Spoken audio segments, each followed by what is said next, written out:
Before now, mysteries had never been discussed or uncovered. But now, Contumacious Ant and Atreya are back for a second season. The MO Podcast. Hello and welcome all into the MO Podcast. You're here with me, Contumacious Ant, and my lovely co-host, Atreya. And today we're going to be talking about some folkloric, mythological, urban legend kind of creatures. Mm-hmm. I'm going to be talking about the Pope Lick monster. I love that.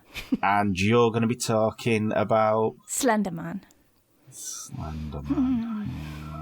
Yes. So... we'll get this over quickly so Atreya can get rid of all the bad things. So I can go back into therapy. Yeah. So I'm going to start with the Pope Licky monster. Now, with a name like that, you'd think it's some kind of great backstory. Now, the backstory is great, I suppose, from one point of view, but the only reason it's called the Pope Lick monster is because there's a place in Louisville in Kentucky which is called Pope Lick Creek, and this is the way where the monster. This is the monster's habitat.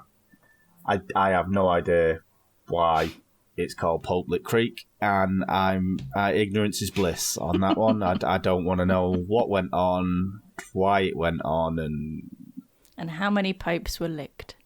Exactly. And in what order. And where. And just how. Why just would they be in Kentucky? The mind boggles. So, what is it? Well, it's a goat man, which it's one of several goat men in the US, and they're all a little bit interlinked, which is quite convenient, I suppose, in a way. He's supposed to look like, when the descriptions I've seen is all I can think of is like a Krampus kind of creature, which definitely is a very large humanoid creature, cloven hooves, it's got ram horns, deathly pale skin, and greasy wild hair for some reason. Obviously he lives above a creek, but I don't know why that's a major thing that came across in all the explanations of him. But I don't know where we've got these explanations of him or these descriptions of him, because there's been no confirmed sightings. So I don't get how you can describe something that nobody's ever seen. But then that leads into the backstory, which there's a couple of backstories, and again, like I say, they're kind of intertwined with the other goat men stories that we have from the US at least. So the first one, which is kind of the best one, and to be honest with you, with these backstories, they all kind of cite the same source, and the sources are local to the area, so take that as you will. Because there's been no confirmed sightings, there's no definitive kind of cross-referencing sources with this, but the sources are from the areas, so it's kind of the stories they've grown up with, I suppose, in the way. But the first backstory is that a man called Colonel Beauregard Schillenecht was a ringmaster of a travelling circus. Now, use that word lightly, because apparently they were kind of very nefarious. They were more a band of thieves and robbers, and they were his gang. The colonel found a deformed child, which was half goat and half man, in Oh. Beltsville, Maryland. I know, yeah, how... We know how that happened. That's not... Yeah, I'll come Poor on to goats. that in a bit, yeah. So, as the child grew, well, as soon as he found it, he knew he was on a winner, because he had a freak show, didn't he, really? I mean, so, as the child grew, the features became more pronounced. He had hooves instead of toes. There was 2 little nubs on his head that grew out into horns. Poor kid. And as he got older, I know, yeah, he never stood a chance, really. As it got larger and it got stronger, and the Colonel ended up imprisoning it in a cage. And he was very cruel to it. Apparently, he underfed it and he tormented it a lot. So they went touring and shown this goat man off. And then as the circus was travelling through Louisville, over the trestle bridge that was over Public Creek, well, still is over Public Creek, the train was struck by lightning. It was derailed, and the goat man managed to escape his cage that he was in, and he took revenge on all the people that were horrible to him and murdered everyone there, and then ran off into the woods. And that's where he's been ever since. There's another story, which is a satanic farmer who sacrificed goats to Satan in return for supernatural powers. I don't know what supernatural powers that he got, because when he died, he was reincarnated as the goat man.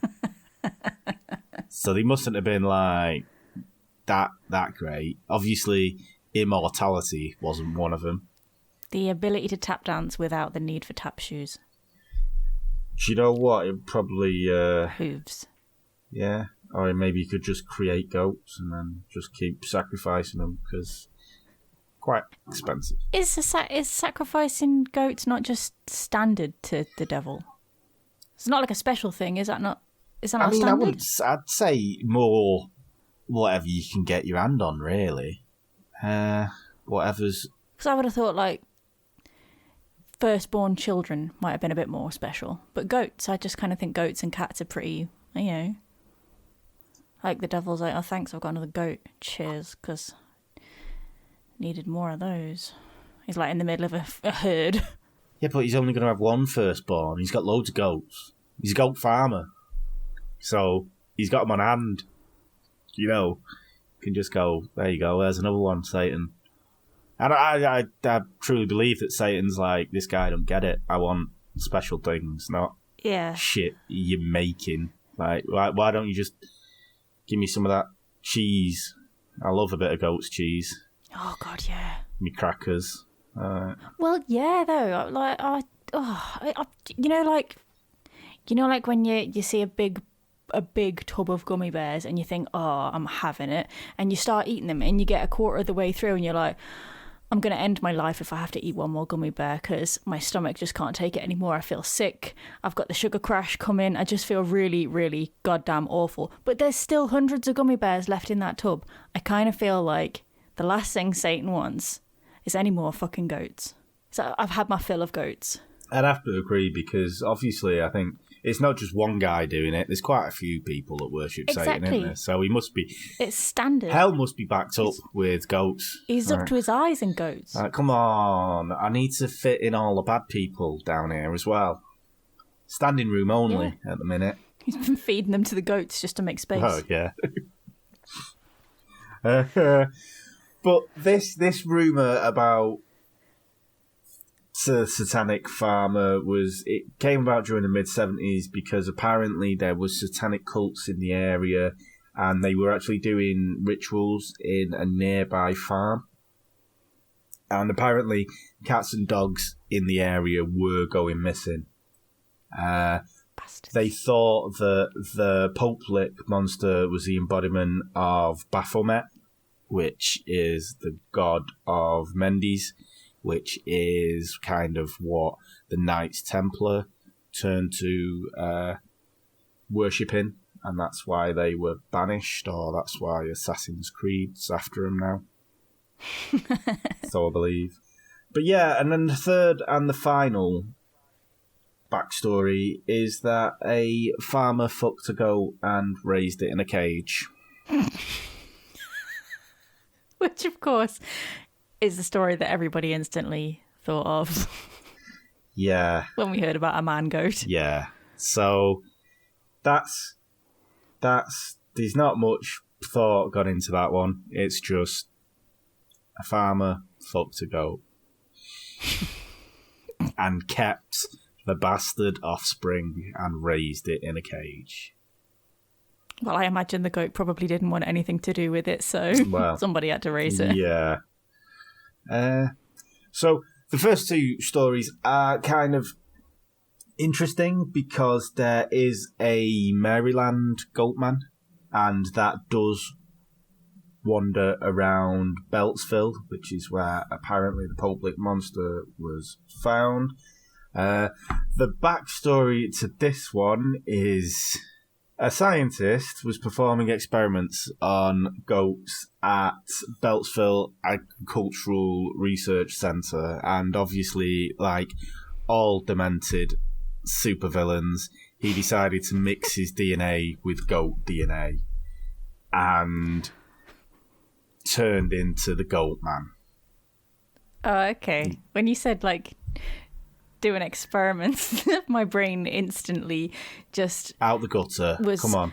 It was sewing human arms onto goats. So and then they were sat and they were going, look at this. I couldn't play the piano before. I can now. That was how my brain interpreted the experiments. Just goats playing pianos with human arms. Oh, God, I'm going to have nightmares. I know, I've got that vision in my head. Okay. Is the goat eating a metal can while they're doing this as well? No, it's playing a harmonica because it's got lips as well. Oh, okay. Wow, this is some freaky experiments. I mean, to be honest with you, the Beltsville Goatman, he uses an axe and apparently goes around attacking cars as well as people. Cars?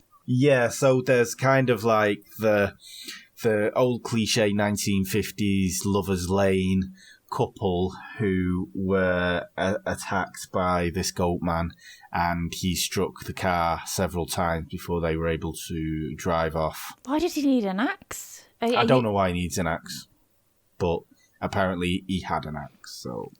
I mean, you're not going to sit there in your car if a goat man without an axe, if a goat man with a tub of candy floss comes at you, you're doing a fucking runner, aren't you? You're not going to sit there. I don't think he needed an axe. I wonder what he wants. Oh, selling cookies.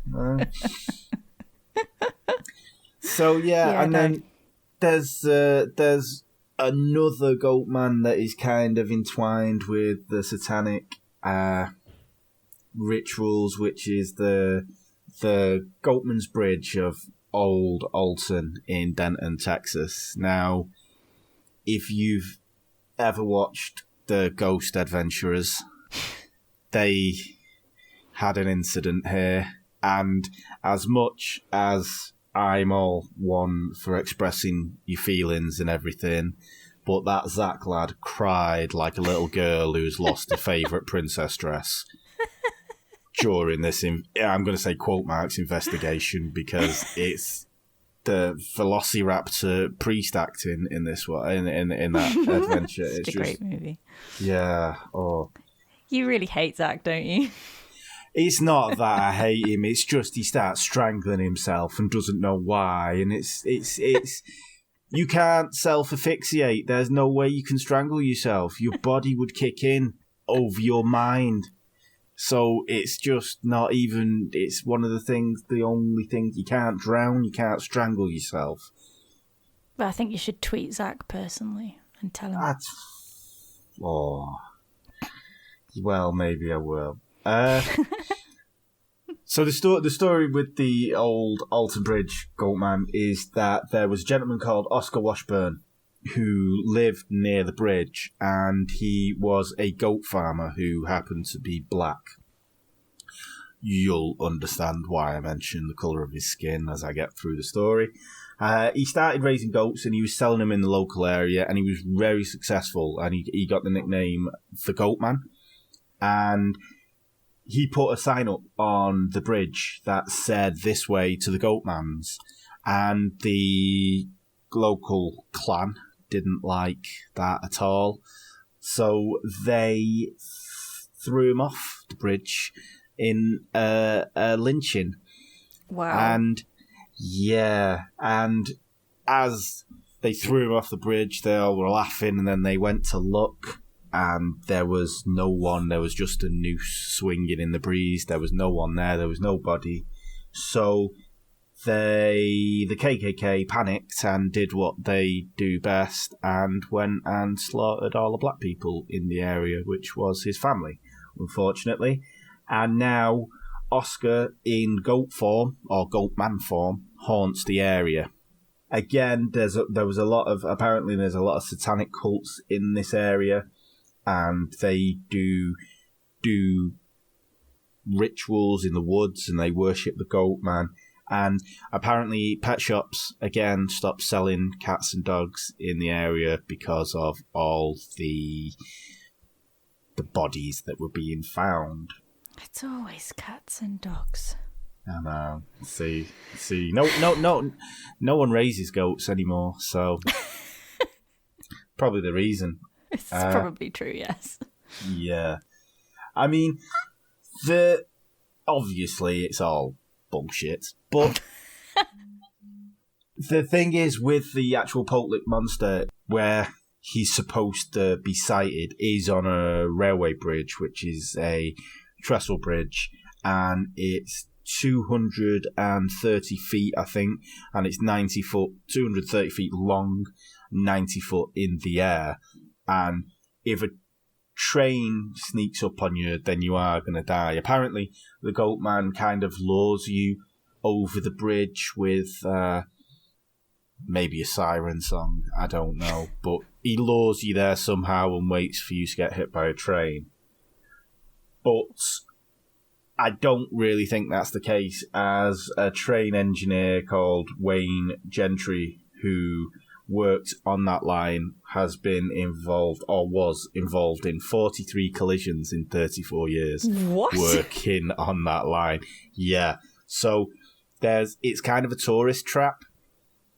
So a lot of ghost hunters, let us say, go to the area to try and find the Goat Man.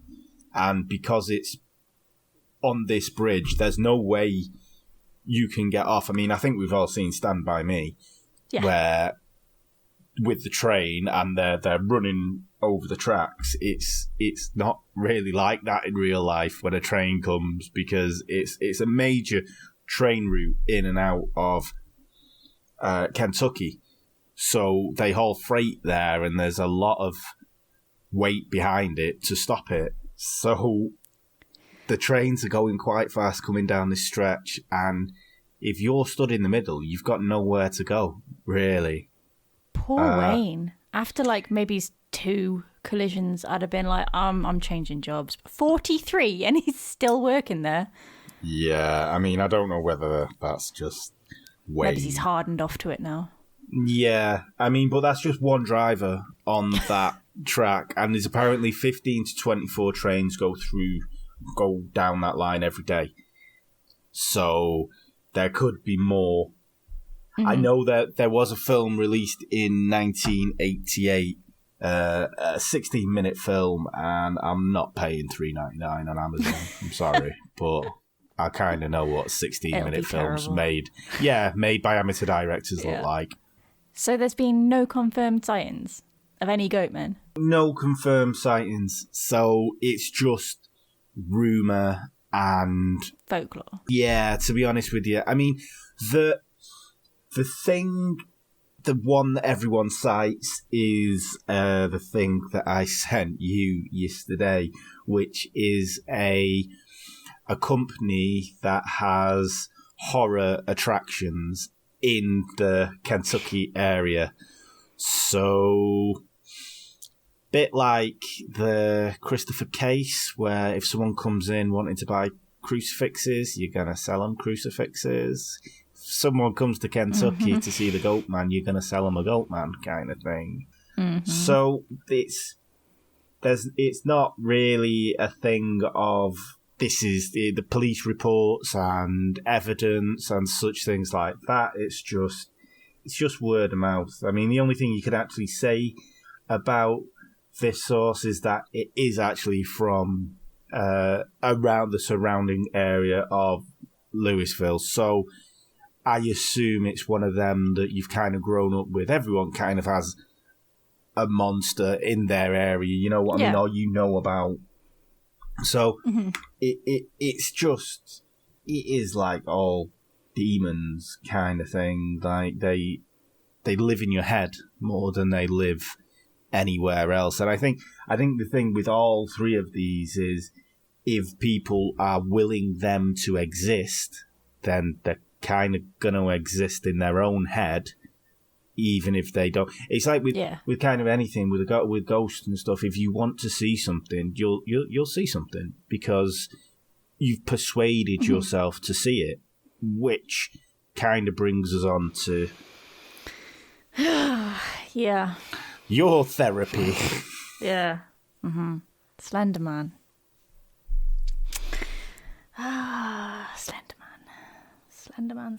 Slenderman. Right, okay. So I'll be honest. I don't know that much about it. I kind of know the basics of it, but I don't really. Well, I mean, it's the name Slenderman is a fairly recent thing, but the actual picture of what he looks like is nothing new. You know, we've seen it. Do you remember the gentleman in Buffy with the white faces and the black? That was pre-2009. The image of him has been going on for years and years. But the Slenderman character was actually created in 2009, and it was a website called Something Awful, and they ran this competition, this Photoshop competition, where they wanted people to edit a seemingly innocent photo with something paranormal or sinister. It was, obviously it wasn't. They weren't trying to say that it was real. They were clearly saying it's a competition involving Photoshop, so do your worst. Why ask the internet to do that? Why? Yes. So a man called Eric Knudsen, he submitted the Slenderman photos that are the famous ones on, if you just type Slenderman into Google, it's got a picture of Slenderman in the background of like a playground of kids. And he posted these under the pseudonym Victor Surge, which sounds a bit creepy. Yeah. So Slenderman is depicted as an 8 to 9 feet tall man with no face, no nose, eyes, ears, nothing, very pale skin, wearing a black suit, and he's got a long neck, long arms, and long legs, and he can sprout tentacles from his back. The lore is that he seemingly preys on children, but whether or not he's more of a predator or a guardian, because it seems to be the lonely kids that are drawn to him, never really got to the bottom of that. Well, I mean, anyway. Yeah. If you got friends, why do you need a Slenderman, kind of? Well, this is true. And if you wanted a friend, you probably wouldn't pick somebody as sinister looking as Slenderman. True.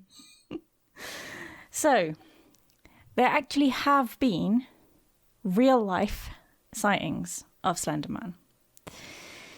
So, I don't know if you're familiar with Cannock Chase in Staffordshire.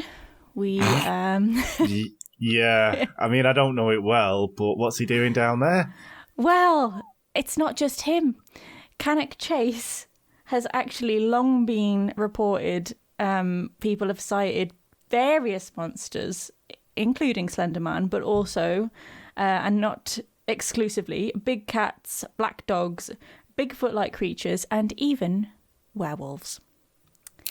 Yeah. Right. Now, so, I know the big cats and the black dog kind of thing. The big cats, like, they was released in the 70s when the big cat act came in or whatever, and all these hippies thought it was funny to have a panther, and he went, "Oh shit, I'll be arrested," and let it all go. Yeah, but, that was a thing, wasn't it? Yeah. Yeah, but I've never heard of like Bigfoot or Slenderman down there. Well, it is a pretty I've looked at the pictures on the internet, and it is a pretty creepy place. Stafford, innit? Well, yeah, like just the moors with the fog over them is kind of, it's a bit spooky. So I guess it's, even if there hasn't been anything sighted there, if any monsters were going to live anywhere, they kind of would live there. I would look at it and go, yeah, it's spooky enough for a monster. Gotta live somewhere. They may as well all live together in the spookiest place. Yeah. So, on Cannock Chase in 2001, there was a man named Mike Johnson, and he was going to visit the military cemetery there. So, it was just an ordinary afternoon, broad daylight, and he's on his way, he parks up his car, he walks to the cemetery, and then he said that he felt uneasy because everything went deadly silent. There was no bird song, no traffic noise, nothing. And he said he looked around and he got really disoriented. He was confused because he said the sun was in the wrong place in the sky, and he was on the opposite side of the path to the cemetery to where he'd just been. Flat Earth. Flat Earth. So anyway, he turns around, and these three hikers or ramblers or walkers appear over the hill. They start walking in his direction. Then out of nowhere, they just disappear. And he's like, "Oh, okay, maybe they've gone down into a gully. There's plenty of gullies here. Maybe they're just three people going for a walk, and I'm just tripping out here." And then they suddenly reappeared 600 feet away from where they disappeared, and an entity resembling a Slenderman was walking beside them. Now they were acting as though they couldn't see, and they had no idea that this Slenderman was standing behind them. And they were just carrying on walking. Mike Johnson was watching this, and then the Slenderman put his hand on their shoulder, and they vanished. And then everything returned to normal. The birds and the traffic sounds came back, and he was back exactly where he was. So he was a little bit freaked out, to say the least. So that was 2001. Yeah, I'm just gonna say, like, on the moors when you're hiking, you do come across like a few mushrooms, let's say. So I'm just gonna leave that there. It's entirely possible. It is entirely possible. Yeah. So that was 2001, and in 2014, in Waukesha, USA, we got the story that was all over the news when two 12-year-old girls, they made a plan to prove themselves to Slenderman. They were obsessed with Slenderman, and the only way they could prove themselves and become his proxies and live in his mansion in the forest is if they killed their friend. So they made this plan. They lured her into a wooded area, and then they stabbed her 19 times.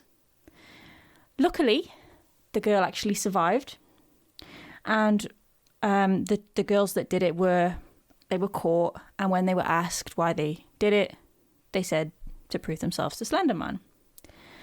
One of the girls actually did say in the police interview that she was afraid that if she didn't go ahead with the killing, that Slenderman would kill her family, and she said that she saw him in her dreams all the time.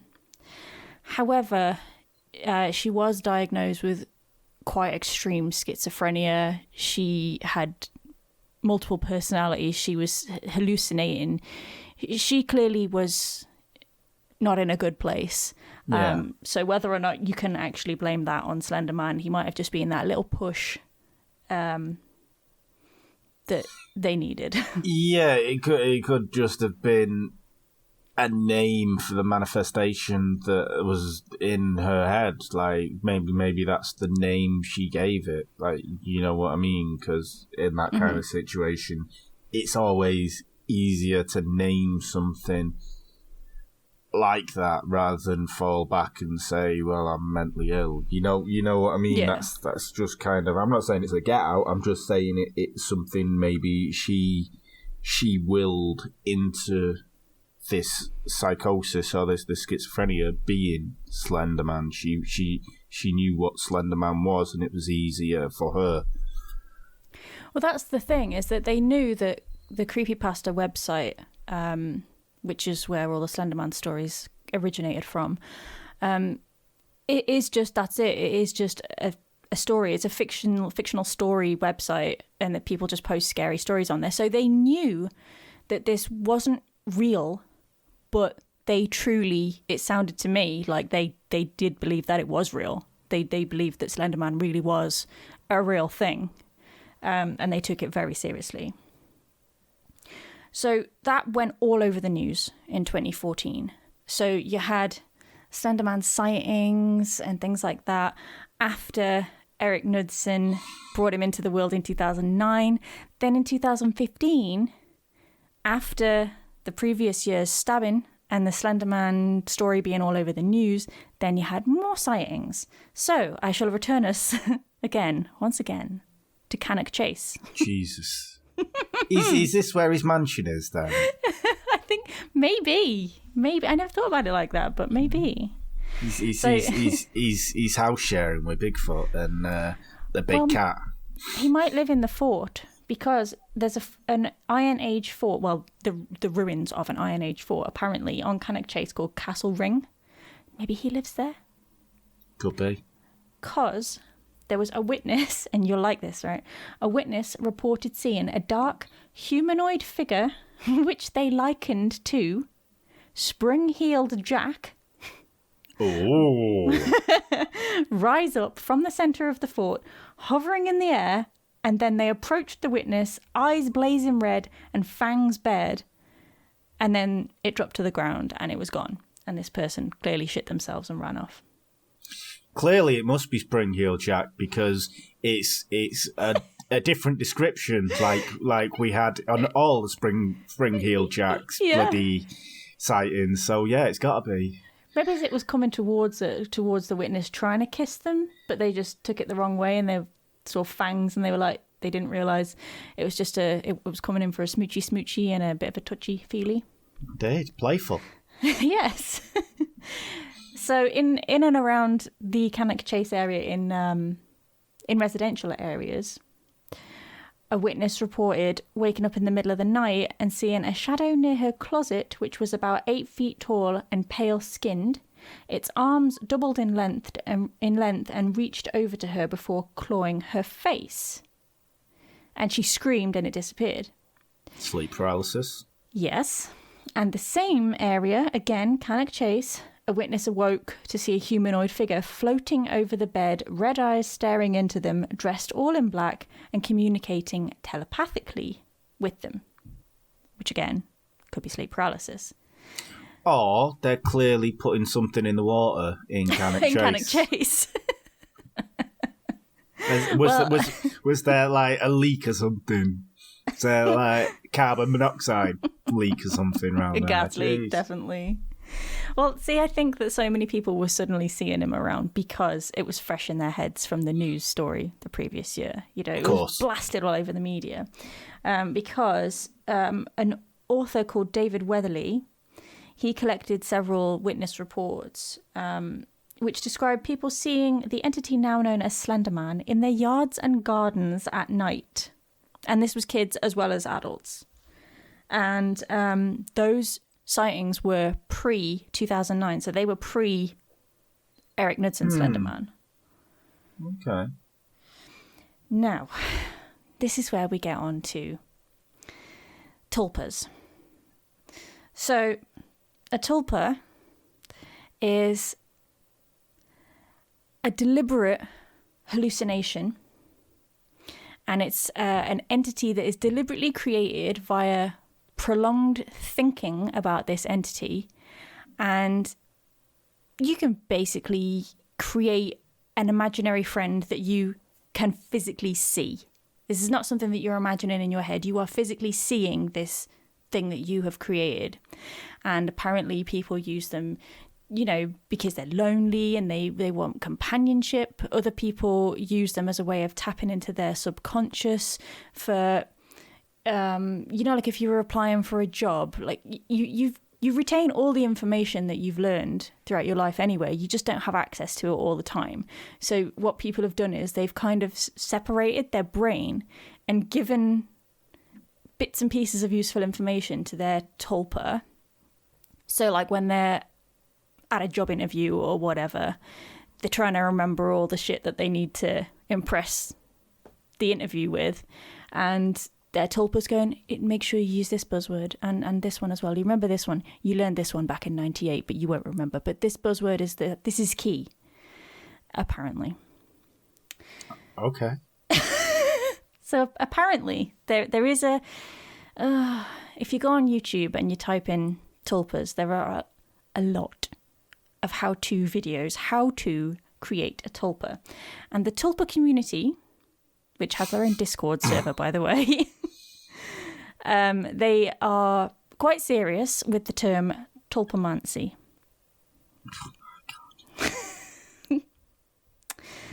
Now, I don't want to say anything. We've already got flat earthers after us. We don't want more. These people are quite serious that they can create tulpas. And the book that I was reading mentioned a lady called Alexandra David Neal, who was the author of a book in 1929 called Magic and Mystery in Tibet. And she was basically an old-fashioned Lara Croft. She did a lot of travelling around the world, and she was a pretty staunch follower of Buddhism. And she decided to try and make a tulpa. She thought it was a bit bullshit, so she thought, you know what, I'll give it a go. So she envisioned her tulpa to be this like jovial, happy, chubby monk. And she spent months doing this creation. And then one day she finally did physically see this monk that she'd produced in her head. And she was chuffed, and, you know, he was constantly there, and he was happy, and he was lovely until he wasn't. And the longer he was there, he kind of developed a mind of his own, a personality of his own that was different from the one that she created in her head. And he got more sinister, and his entire appearance changed. And eventually he kind of began to control her. And she wrote about having to go through quite a rigorous process of trying to get rid of him and stop seeing him. So this is clearly self-induced psychosis, which is quite worrying. Yeah. And especially the videos of how to create your own tulpa in this climate now with the amount of isolation that's going on and the social distancing. Do you want people to be deliberately giving themselves mental health issues? I don't necessarily know that that's a good thing. Well, I mean, first off, I hope they're imagining with masks on, or else we're all screwed. Yeah, I'm not gonna say it's bullshit, but I can't think of a way to end that sentence. So, yeah. You know, you should see the posts that I watched a lecture on tulpas and that kind of thing. And they were talking about the tulpa community, and I felt like as they were talking about it, every time they mentioned the tulpa community, there was an unspoken from the lecturer. Like, I feel like they knew that this was ridiculous. And this community, right, on their Discord server, their tulpas write posts. No, they don't, but okay. No, exactly. This is what gets me, right? I think these people either have taken D&D too far, are seriously into roleplay and or LARPing, or are attention seekers, or are liars, or have just created imaginary friends that they are just, I don't. Yeah, I can't, I don't know. Yeah. It's like, fair enough, I get the whole imaginary friend kind of thing, and it does help you. I mean, me, I regularly talk to myself. Well, yeah. There's no imaginary friend there. It's just me having a conversation with myself. But that's kind of because of my own issues that I have. I don't imagine that there's this big fat monk that I'm talking to or whatever. And even if I would, why would I want to make him go to the dark side? Yes, this is a thing, right? And I will say, what I have learned from extensive YouTube research is that many of the Tulpa community, I can't believe I'm saying this, are bronies, and their Tulpas quite commonly take the form of characters from My Little Pony. Okay. I don't know about you, but I don't be taking career advice from a fucking horse. Particularly not one that's pink or neon blue or... How old are these people? Adults, grown adults. This is what I mean. These are grown adults who are clearly pretending to... It's to me, what it seems is role play. Yeah, it's... Because if you're having a hallucination, which we know the brain is more than capable of producing a hallucination. If you can deliberately produce a hallucination, I do believe that is possible with enough, training of mind, I guess.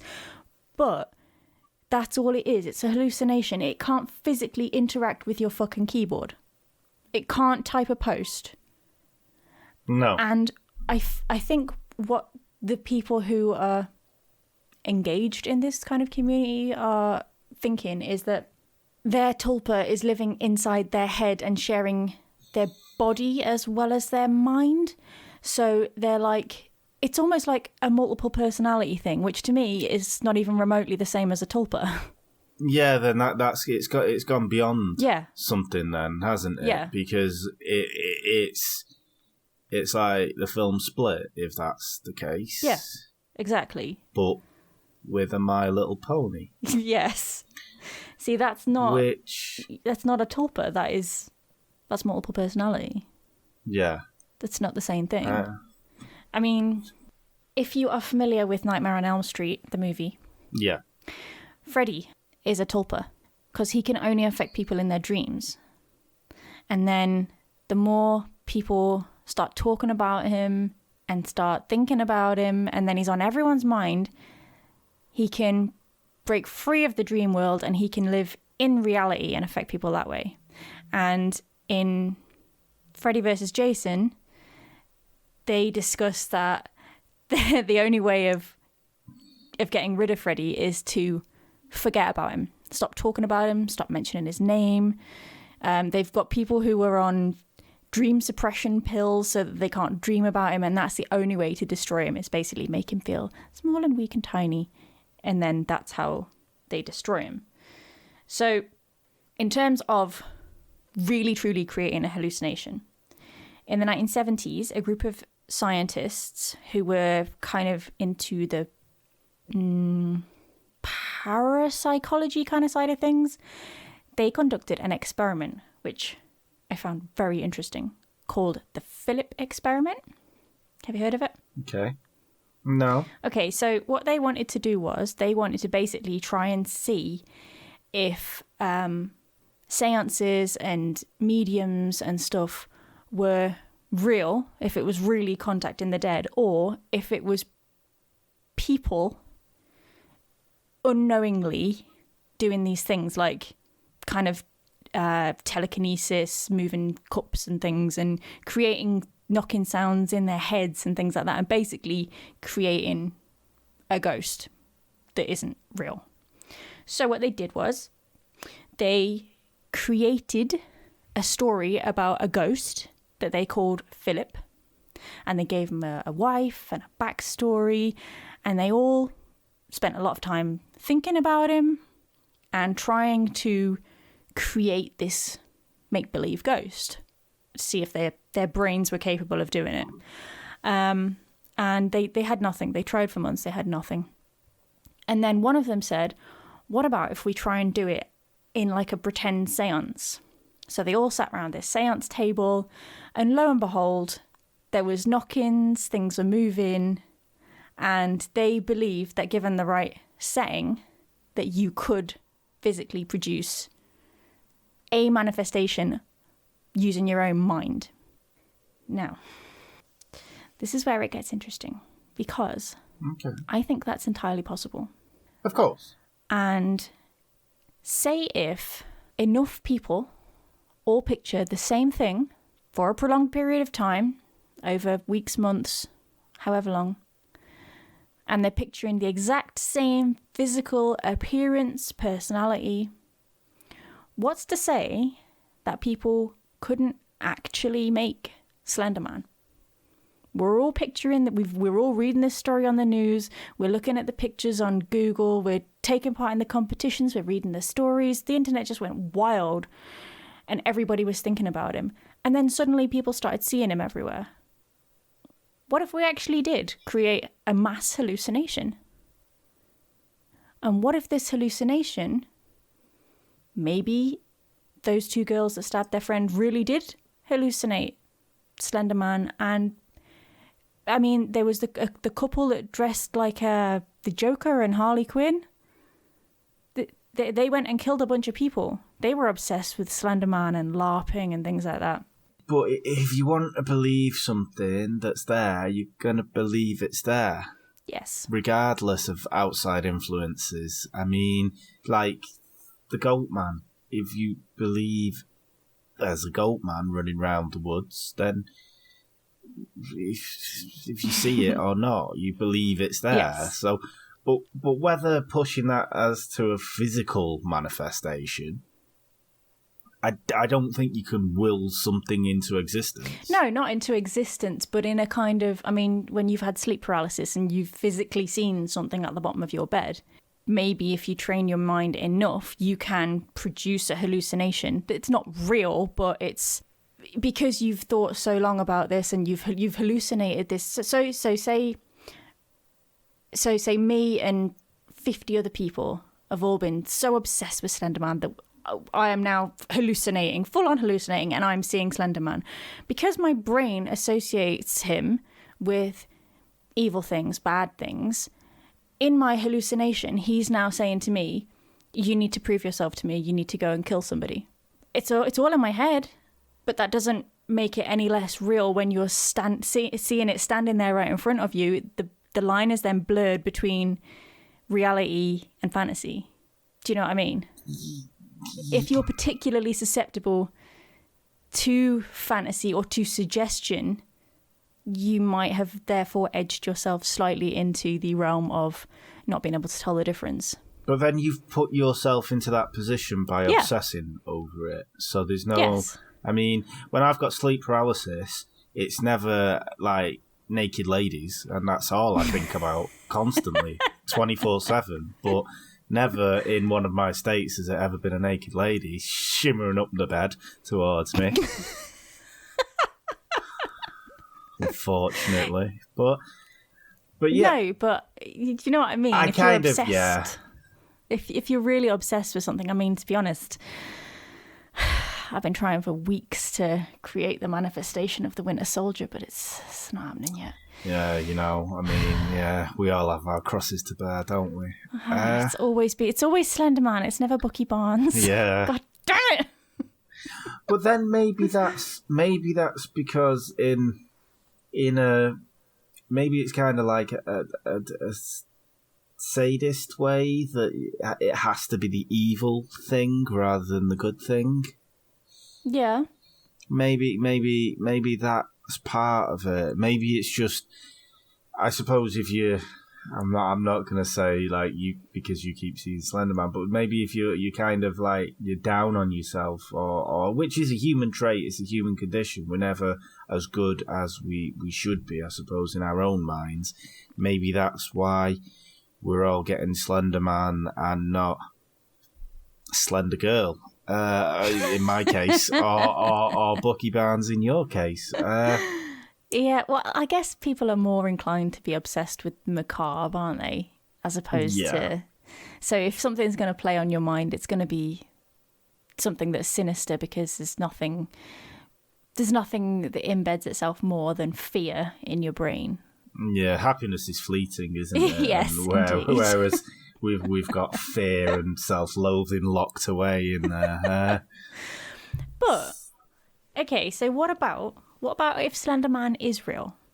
Answer me this. The Pied Piper of Hamelin. You've heard that story, right? Yeah. I'm glad you said story. Go on. So the Pied Piper of Hamelin, he comes into the town. The town's overrun with rats. He says to the mayor, "Hey, give me some money and I will get rid of the rats for you. No problemo." The mayor says, "Sure, no problem." Pied Piper gets his pipe out, plays a tune. All the rats jump into the river and drown. He goes back for his money. The mayor goes, "No, I was only joking. You're not having anything. Fuck off out my town."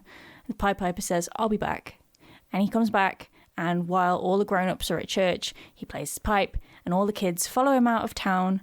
The mountain opens up. They all follow him through the mountain, and it closes up behind him, and the kids are never seen again. Now, I did not know this. I'm familiar with the story, obviously, but I did not know that story was depicted in the stained glass windows of a church way back when, and nobody knows how it came to be there in the town of Hamelin. So nobody's really sure if a man really did come into town and steal all the children, or if the church just decided, Jesus, it's a bit boring though, isn't it? Should we have some bloke with a pipe? That's fun. Let's have that and kids. That's fun. We'll do fun. Our church will be fun. One would think it is probably some kind of church moralistic story that they're trying to be good to people who do odd jobs, or else they may come and take your kids, kind of thing. It's a weird thing to have in a stained glass window. I mean, sounds more like a village tragedy to me. Yeah. Okay. I mean, so you said it's a story, but do you honestly think he came in with his pipe and lured the children away? Yeah. Okay. The child snatcher did it in Chitty Chitty Bang Bang. Right. Candy canes and lollipops. You can talk kids away with anything as long as it's kids sweets are stupid. And toys and shit. Yeah, I agree 100%. Exactly. But I mean, come with me and see my cat. Yeah. Ooh, a kitty cat. See? And then he lured them all off and, I don't know, drowned them or sold them into slavery. I don't really know. Maybe he's just ate them all. Could be. Maybe he was a goatman. Well, see, there is a lot of, in all areas of old wives' tales and things like that, there is, in every area of the world, a character who, a boogeyman character who comes and lures children away and steals them for nefarious purposes, eating them or killing them or what have you. And this is centuries before Slenderman came into being. And then, of course, you've got the Men in Black, who we've had... There have been witness accounts of real interactions with Men in Black. You've got Indrid Cold, a.k.a. the Grinning Man. Yep. He is primarily sighted in Point Pleasant, mind, around Mothman kind of sightings. So maybe the fact that we see all this before, like I said, with Buffy, and all the old kids' stories, don't wander off into the woods or the boogeyman will get you or whatever. Maybe it's a story that's just deep embedded into our evolutionary senses. Or Or maybe he does exist. Yeah, it's just the same story told a different way, isn't it? And I mean, what's the most precious thing? Well, to some people, My PC. exactly. I mean, normal people would say that, but other people would say children, which don't get. Yeah. But like Hansel and Gretel's parents wouldn't. But I think it's a story that people used to prey upon other people. Don't do that, or else I'll come and get your kids, kind of thing. And not my kids. It's not like I can have another one. Or maybe there's a whole race of human beings that we don't know about that eat children for fun. That are all slender men. Maybe there's slender men, not slender man. There's more than one. A whole race of them living in Hollow Earth or Atlantis. Oh my! Or with the Nazis. Here we got a lot of like the fucking chuds. There may be. Or maybe it's all Indrid cold. Except it isn't, because he was seen wearing a flashy blue suit or a flashy green suit, like, you know, something out of a 70s disco music video. Yeah. Okay, fine. What if we are all mass hallucinating? Yeah. What if we're all in the Matrix? What if the Earth is flat? What if? It's a lot of what ifs. Why don't we deal with what ares than what ifs? The what ares. There's no goat man and the Earth's round. Let's move on. I will say that just from doing this is why I was just I really wanted to do it, but at the same time I knew I was going to scare myself into it again, because when I very first started doing the research, like when I very first heard about Slenderman years ago, I was like seeing shadows in the corner of my eye. All of the furniture at night, you kind of like a coat rack and a chair suddenly looked like the outline of Slender Man. I was getting palpitations. I was getting cold sweats. I was having night terrors. It was horrible. It just made me, it turned me into a paranoid freak. And given the amount of horror movies that I watch and horror books that I read, and I have quite a vivid imagination, this is the only thing that has ever really kind of gotten under my skin and really frightened me. And I don't know why. No, I'm very surprised at that. I mean, when you said you wanted to do it, it sounded like you were chomping at the bit to do it, and I didn't know all this. I was. This backstory with it, and now I'd feel bad if I had that kind of feelings, but. Well, I'm free this time. I don't have these kind of feelings. Yeah, and at least you don't need to go back to it now ever again. Yes. Until next week.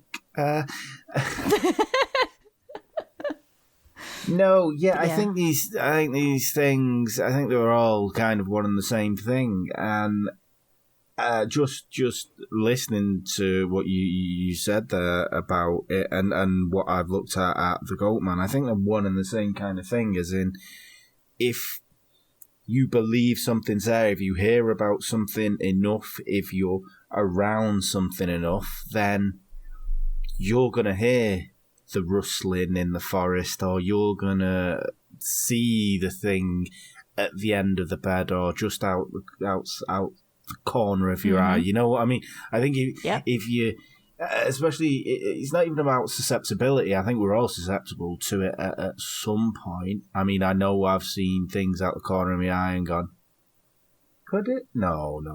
All the doors are locked, you know. I think we've all been there. I wouldn't say I'm that susceptible to stuff, but obviously there's a sliding scale of it, and if you're told about something, and I think with the Philip experiment, I think maybe Darren Brown did something kind of the same. He did. Yeah, I remember seeing that, and even though Ouija boards are his kid's toy, it was created as a kid's toy. Well, it's marketed by Hasbro, isn't it?